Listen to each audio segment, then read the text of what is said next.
ثق في نفسك، افعل الخير، كن إيجابي دائما، لا تؤذي أحد، سامح دائما، مساءكم سعادة تغمر قلوبكم. السلام عليكم ورحمة الله وبركاته. وحشتوني كتير كتير. الفيديو بتاعنا النهاردة خطير، أتمنى يعجبكم. موسم بقى إجا معاه وخير الشتا إجا. هنعمل النهاردة القرنبيط المخلل بالطريقة الصحية اللي من أول حباية لآخر حباية هنلاقيه مقرمش وسكر في بقكم. نبدأ نسمي الله ونصلي على الحبيب قلبك يطيب. ينقي بقى 2 قرنبيطة، ولما تحبي تنقي بقى كده القرنبيط تقومي ماسكاها مفيش فراغات حواليها، يعني القرنبيطة ملزقة في بعضها، يعني الثمار بتاعها ملزق في بعضه، بحيث ان مش هتهدري منها اي حاجة زي رؤوس كده. لا، القرنبيطة تبقى ثمارها لازقة في بعضها، ما يبقاش بينها اي فراغات. انا بقى جبت 2 قرنبيطة حجمهم صغير. بعد ما تقشر بقى كل الاخضر ده وشيلنا الراس بتاعته بالسكينة، مفيش اي حاجة هتهدر مننا. في ساعات قرنبيطة تلاقي فروعها كتيرة وكمان الثمار بتاعها مش كتير، دي اوعي تجيبيها، لا هتربي معاكي في اكل ولا في طبيخ، وكمان هتبقى طعمها مش حلو، وزي ما بيقولوا شيخة كده ومش حلوة. نشيل بقى أي زوايد من القرنبيطة، أي حتت خضرة بالراس بتاعتها ننضفها كويس قوي، وتكون جنبك طبق فيه مية من الحنفية عادية. بعد ما تقطعي القرنبيطة ثمرات صغيرة تحدفيها على طول في الطبق اللي فيه المية. زي ما قلتلكم لازم يتغسل كويس قوي لأن بيبقى فيه رمل. انتي بقى بتقطعي القرنبيطة، تمسكيها من عند الراس بتاعها، تقطعيها زي ما قلتلكم. حابة تفصفصيها حتت صغيرة كده، يا كل ثمرة تبقى الثمرة صغيرة، يبقى تمام التمام، ويبقى شكلها حلو في التمليح. إنما في الطبيخ حاجة غير كده، لازم بتبقى الثمرة كبيرة عشان ما تتهرهدش منك أثناء الطبيخ. التمليح غير الطبيخ. نمسك بقى القرنبيطة بسكينة حلوة كده بالراحة على ايديكي، وبعدين نقوم شايلينها سنة ثمرة بثمرة ومقطعينها حتت صغيرة عشان ما تاخدش مساحة في البرطمان اللي هنملح فيه. نمسك بقى زي ما قلتلكوا القرنبيطة نقطعها، وانتوا شايفين معايا ما فيهاش كتير من اللي هم ايه العناقيد اللي فوقها دي، حلوة ومش مفرغة، وكمان تقطعيها بسهولة. إنما العناقيد دي هتبقى معاكي شيخة وطعمها مش حلو، هتحس وانتي بتاكليها مجلدة في بقك. بعد ما قطعنا القرنبيطة نحدفها زي ما قلتلكوا في مية، ونرجع نغسلها كذا مرة عشان أي رمل منها يمشي، علشان هي هتتحط بعد كده لما نملحها هنلاقيها بتقرش معانا وطعمها مش حلو. الغسيل ثم الغسيل بمية من الحنفية بس. بعد بقى ما شلنا كمان الزوايد اللي فيها، وكمان لما تحبي تشتري القرنبيطة اوعي تجيبي القرنبيطة اللي فيها بقع سودا، بتبقى معفنة من جوه، وكمان بتبقى ريحتها مش حلوة وقعدت عند الراجل كتير. القرنبيط بالذات ملوش روح، بيفسد بسرعة، وممنوع تجيبيها وتحطيها في التلاجة، هتقلب عندك ريحة التلاجة بريحة مش كويسة وصعبة قوي تطلع من التلاجة. الحتة اللي عندنا دي السودة دي اوعي تملحيها، هتبقى مش حلوة، حاولي تتخلصي منها.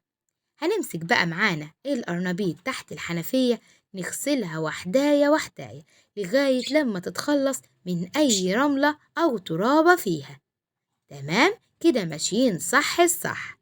أول ما جبناها شفناها قطعناها على طول، غسلناها بمية جارية من الحنفية.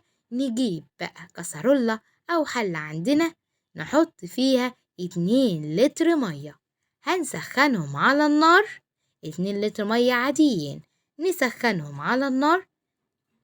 مية بتغلي، لازم المية تغلي. احنا هنعمل مش قرنبيط سريع، هنعمله عادي. القرنبيط السريع لو انت نزلتيه على طول في المية السخنة هيطلع معاكي مش حلو.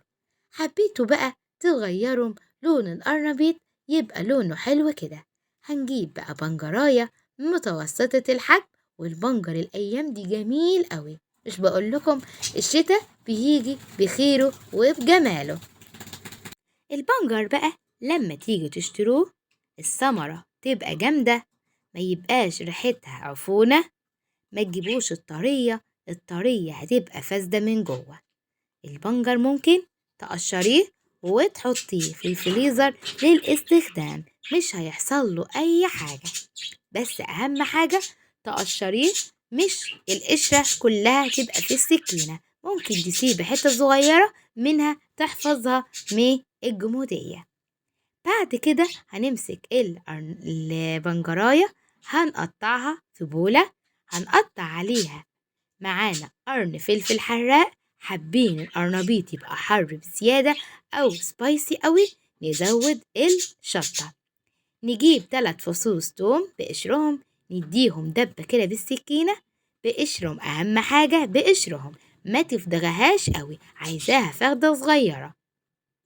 هناخد بقى الشطة مع البنجر، المية غلت معايا، ندوب 3 معالق ملح مليانين. التمليح أنا معايا القرنبيطين صغيرين، يعني أخد معايا البرطمان 3 كيلو، بياخد 3 معالق ملح مليانين، ملح عادي. المية بتغلي هنسيبها لما ندوب فيها الملح، ننزل بالبنجر وكمان التوم وكمان الشطة، نسيب بعض كده من البنجر نبقى نقرصه معانا في البرطمان. نقلب بقى البنجر مع المية السخنة والملح وكمان قرن الشطة الحراق. عايزة بقى العامل مساعد معانا اللي هيخلي الشطة معانا تقعد مسافة كبيرة، الشطة البودر، مادة الحافظة بتاعتها. الشطة البودر هتحفظ عندنا القرنبيط وهيقعد معانا مسافة كبيرة، وهتاكليه مقرمش زي اللي بنشتريه من الراجل المخللاتي بالظبط. عملته معاكم قبل كده اللفت، وعملت الجزر والزيتون، وعملت الخيار المخلل السريع، وهنحط كمان رشة كركم. الحاجات دي بتدي نكهة حلوة قوي للمخللات عامة. التوم ما بتحطش على المخللات كلها، بيتحط معانا كمان شوية كمون علشان ريحة القرنبيط. بس كده العامل معانا بقى المساعد اللي هيخلي القرنبيط مقرمش من 1 لغاية آخر حتة في البرطمان. هناخد معانا نص فنجان قهوة أو 3 معالق مليانين كبار خل أبيض، ندوب فيهم معلقة صغيرة من بتاعة الشاي سكر. يا سكر، السكر بقى هيخلي القرنبيطة مسكرة ويخليها مقرمشة معانا. يبقى احنا كده عملنا السر اللي معانا، وكمان نحط 2 ورق راولو انا نسيت اقول لكم عليها. المية نسيبها تبرد خالص، اوعي تحطيها مغلية مع القرنبيط. نقلب بقى نقلب السكر مع الخل، خلاص داب، هننزل بيهم في المية مع الملح وباقي المكونات اللي قلنا عليها، ونسيبها تبرد خالص. نجيب البرطمان بتاعنا، عايزين نعقمه، هنعمل ايه؟ هنجيب مية سخنة، دايرين ما يدور وشوية ملح في البرطمان، نديلها تكة كده ونلخبطها في البرطمان وهو مقفول. بعد كده نسيبه 5 دقايق كده منقوعين، بعد كده نخطفه بمية عادية كده يبقى تعقم معانا، مش هيبقى في حاجة مش كويسة.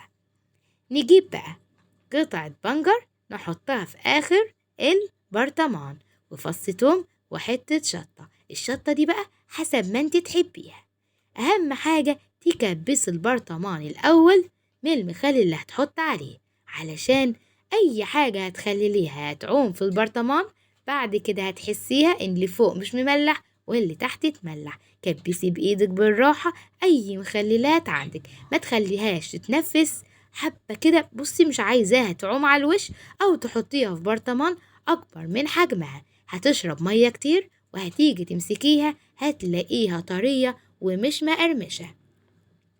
نكمل الشطة والبنجر معانا وطبقة قرنبيط كمان بعد ما تصفى وتغسل وبقى نضيف بقى فلة. خلاص حطينا طبقة كمان، نكبس بإيدينا لغاية لما البرطمان يتملي على آخره.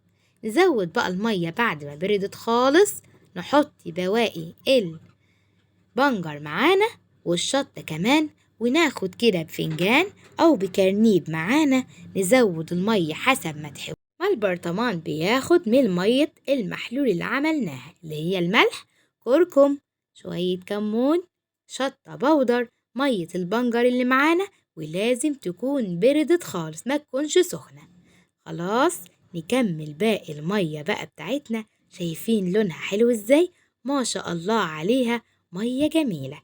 واحنا بنملي كده نص البرطمان، تهز البرطمان معانا، كل قرنبيطة تتلخبط مع التانية. خلاص حطينا على الوش بقى قطع البنجر عشان تحميها، وكمان تدي لون حلو. بعد يومين بالظبط ادت لون خطير زي ما شفتوه، ونقول تا تا تا تا، البرطمان خلص وبقى لونه جميل. اوعدوني لو عجبكم الفيديو ما تنسونيش في اللايك والشير والتعليق الحلو منكم، وكمان المتابعة على البيج بتاعي يومك أحلى مع سو. أتمنى الفيديو يعجبكم ووصفاتي تكون عند حسن ظنكم. دمتم في رعاية الله وفضله، وإلى اللقاء مع فيديو آخر.